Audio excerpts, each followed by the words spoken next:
never slow up, no I don't take shit. I got no love for the fakeness. If you wanna play tough and wanna hate this, I'll always show up.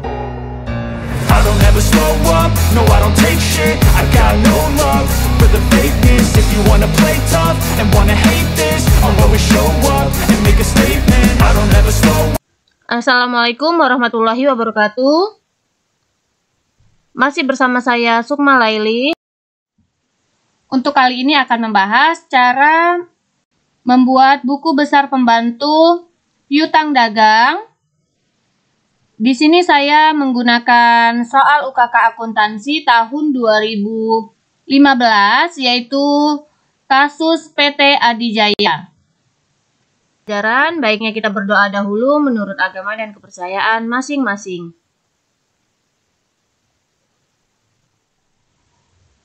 Untuk yang pertama, pada saat kita akan membuat buku besar pembantu piutang dagang atau subsidiary ledger, data diambil, yaitu diambil dari soal untuk kita membuat saldo awal.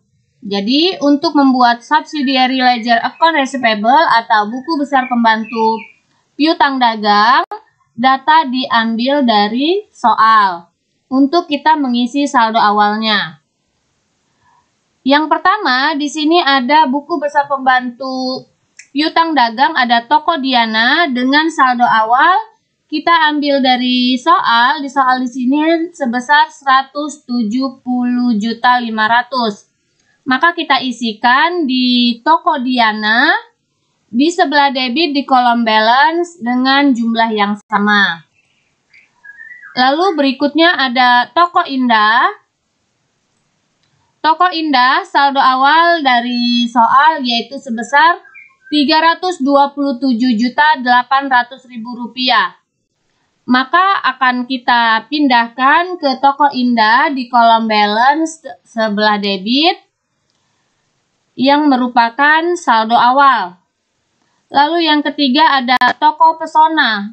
Toko Pesona dengan jumlah Rp189.200.000, maka kita pindahkan ke toko Pesona di dalam subsidiary ledger account receivable atau buku besar pembantu piutang dagang dengan jumlah yang sama yaitu Rp189.200.000. Dan yang terakhir untuk toko Mulia sebesar Rp151.800.000. Maka kita pindahkan juga ke dalam toko Mulia yaitu Rp151.800.000 di kolom balance sebelah debit. Selesai kita membuat saldo awal dari masing-masing customer. Lalu berikutnya kita akan memposting jurnal ke dalam subsidiary ledger account receivable. Jurnal yang dipergunakan yaitu jurnal khusus yang dipergunakan untuk subsidiary ledger account receivable di sini, yaitu kita mengambil dari sales journal, lalu cash receipt journal, dan general journal. Jadi data yang diperlukan untuk kita memposting buku besar account receivable, selain kita ambil dari soal, kita juga mengambil dari jurnal khusus. Jurnal khusus yaitu yang pertama kita ambil dari sales journal. Lalu yang kedua kita ambil dari cash receipt journal. Dan yang ketiga kita ambil dari general journal yang berkaitan. Untuk memulai posting ke dalam buku besar pembantu piutang dagang ini, yaitu kita ambil dari tanggal yang termuda sampai dengan tanggal tertua. Di sini yang pertama kita akan lihat di sales journal tanggal transaksi dimulai dari tanggal 6. Sedangkan kita lihat di cash receipt journal untuk tanggal transaksi pertama account receivable-nya yaitu di tanggal 3. Lalu di general journal untuk account receivable-nya ada di tanggal 11. Berarti kita akan masuk ke dalam cash receipt journal terlebih dahulu, karena tanggalnya yang lebih muda. Yang kita ambil angkanya yaitu bagian kolom account receivable. Jadi kita akan memposting subsidiary account receivable sehingga angka-angka yang diambil yaitu di bagian account receivable. Untuk tanggal yang pertama di sini tanggal 3 yaitu untuk toko Diana dengan jumlahnya Rp170.500.000. Jadi angkanya sebesar Rp170.500.000 di sebelah kredit. Maka kita posting ke dalam subsidiary ledger account receivable untuk toko Diana dengan tanggal yang sama yaitu tanggal 3, diambil dari cash receipt journal. Karena di cash receipt journal ini di sebelah kredit, maka kita postingnya juga di sebelah kredit. Dengan jumlah yang sama Rp170.500.000. Debit dengan kredit ini kita kurangi, maka saldonya menjadi 0. Setelah ke tanggal 3, kita masuk ke sales journal, yaitu di sini ada tanggal 6. Tanggal 6 untuk toko Indah, account receivable yang kita ambil yaitu Rp195.800.000 di sebelah debit. Maka kita ke toko Indah, di tanggal kita isi tanggal 6, diambil dari sales journal, maka deskripsi saya isi SJ atau sales journal. Karena di sales journal di sebelah debit, maka kita postingnya juga di sebelah debit dengan jumlah yang sama Rp195.800.000. Debit dengan debit artinya jumlahnya ditambah. Maka jumlahnya yaitu sebesar Rp523.600.000. Selesai di tanggal 6 dari sales journal, kita ke general journal. Di general journal sini ada yaitu di tanggal 7. Jadi di sini di tanggal 7 yaitu untuk account receivable.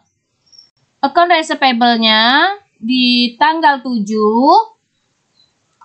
ada retur penjualan toko Indah. Berarti kita masih masuk di toko Indah, yaitu tanggal transaksi tanggal 7 diambil dari general journal dengan angkanya yaitu 37.400. 37.400 ini di sebelah kredit, maka kita posting ke sebelah kredit dengan angka yang sama. Maka saldonya jadi berkurang, debit dikurangi kredit angkanya, sehingga saldonya menjadi berkurang. Selanjutnya kita lihat kembali di sales journal ini ada tanggal 18, sedangkan di cash receipt journal tanggal 12. Berarti kita ke cash receipt journal terlebih dahulu tanggal 12 untuk toko Indah. Jadi kita masih di toko Indah, tanggal transaksi tanggal 12 kita isi, diambil dari cash receipt journal, toko Indah di sebelah kredit, yaitu sebesar Rp158.400.000 di sebelah kredit. Maka kita posting di sebelah kredit dengan jumlah yang sama. Debit dengan kredit, maka saldonya menjadi berkurang.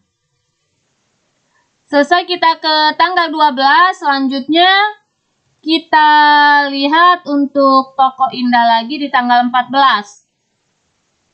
Karena transaksi tanggal 13 tidak ada, berarti kita ke tanggal 14 masih di cash receipt journal. Tanggalnya kita isi tanggal 14, diambil dari cash receipt journal. Di sini toko Indah, maka kita ke toko Indah dengan account receivable di sebelah kredit, yaitu sebesar Rp327.800.000. Maka kita posting ke toko Indah di sebelah kredit dengan jumlah yang sama. Rp327.800.000 sehingga saldonya jadi 0. Selanjutnya di sini ada account receivable lagi di tanggal 25. Kita lihat di sales journal yaitu ada tanggal 18. Berarti kita ke tanggal 18 untuk toko Diana.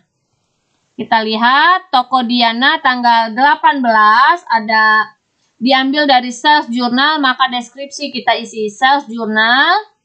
Toko Diana di sini account receivable ada di sebelah debit, yaitu sebesar 123.200.000. Maka kita posting ke toko Diana di sebelah debit dengan jumlah yang sama.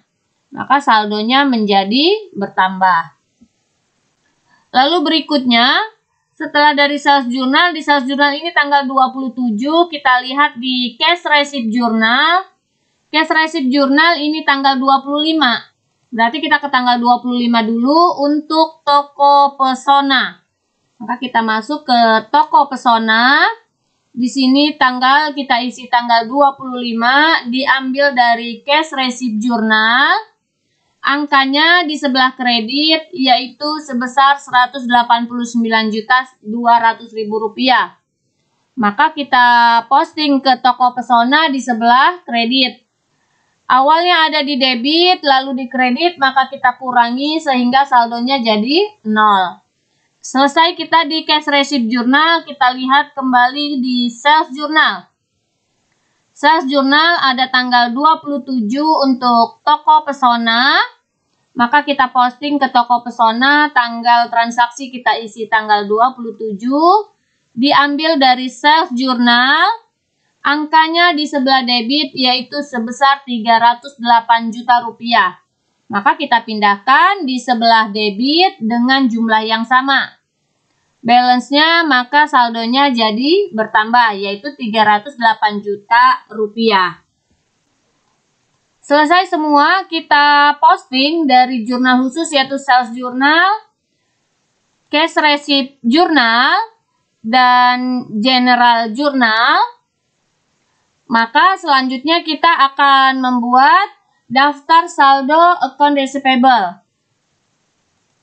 Jadi kita akan membuat list of account receivable balance yang datanya diambil dari buku besar pembantu piutang dagang atau subsidiary ledger account receivable. Yang pertama di sini ada toko Diana. Toko Diana saldo terakhirnya ada sebesar Rp123.200.000. Maka kita pindahkan untuk toko Diana Rp123.200.000. Lalu berikutnya ada toko Indah.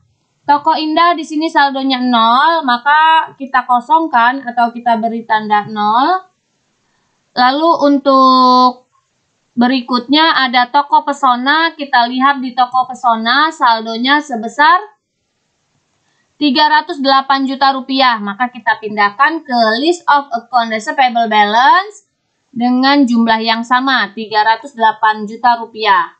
Lalu berikutnya ada toko Mulia sebesar Rp151.800.000. Maka kita pindahkan jumlahnya dengan jumlah yang sama. Setelah selesai kita totalnya yaitu sebesar Rp583 juta. Itulah tadi cara membuat buku besar pembantu piutang dagang atau subsidiary ledger account receivable dan daftar saldo piutang dagang atau list of account receivable balance. Semoga bermanfaat. Terima kasih. Wassalamualaikum warahmatullahi wabarakatuh.